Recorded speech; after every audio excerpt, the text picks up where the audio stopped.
খোয়াইয়ে বিশ্ব হিন্দু পরিষদের উদ্যোগে আয়োজিত হিন্দু সম্মেলনের মাত্র 24 ঘন্টা আগে এক বাংলাদেশি নাগরিক গ্রেফতারের ঘটনায় চাঞ্চল্য ছড়িয়েছে।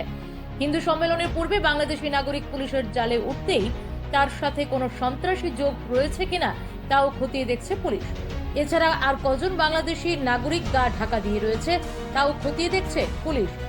একই সঙ্গে ওই বাংলাদেশি নাগরিককে সীমান্ত পার করে বাংলাদেশে পাঠানোর চেষ্টায় জড়িত থাকার অভিযোগে দুই তিপ্রাসা যুবককে আটক করেছে খোয়াই থানার পুলিশ।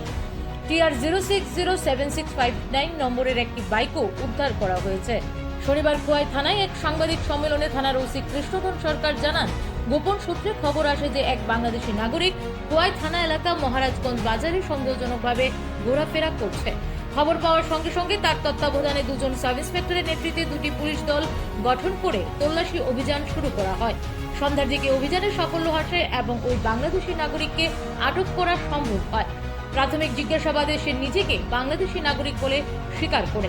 ধৃত ব্যক্তির নাম মোহাম্মদ ফিরোজ কবির, তার পিতার নাম মোহাম্মদ ইমরান আলী, বাড়ি রাজশাহী বিভাগের চাপাই নবাবগঞ্জ জেলার টিকরামপুর এলাকায়। একটা লোককে যখন সন্দেহজনক ঘোরাঘুরি যখন করছিল পুরান বাজার সাইড এরিয়াতে, সঙ্গে সঙ্গে তাকে আমরা ডিটেইন করার পরে যখন জিজ্ঞেস করি, সে বলছে যে আমি বাংলাদেশি। তার নাম হচ্ছে মোহাম্মদ ফিরোজ কবির, বাবার নাম মোহাম্মদ ইমরান আলী, টিকরামপুর রাজশাহী বিভাগের, আর জেলা হচ্ছে চাপাই নবাবগঞ্জ, বাংলাদেশ।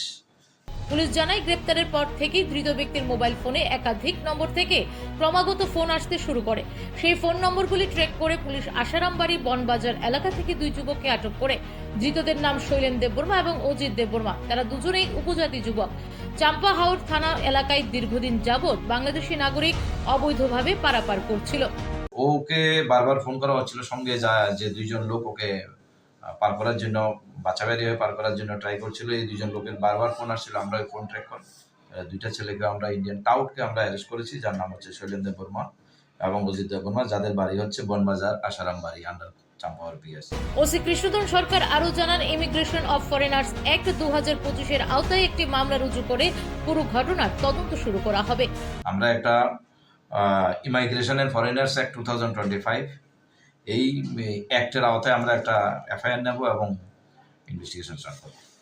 পুলিশ এই পাচার চক্রের সঙ্গে আরো কেউ জড়িত রয়েছে কিনা তা খতিয়ে দেখছে বলে জানানো হয়েছে। Bureau report, Tripura TV.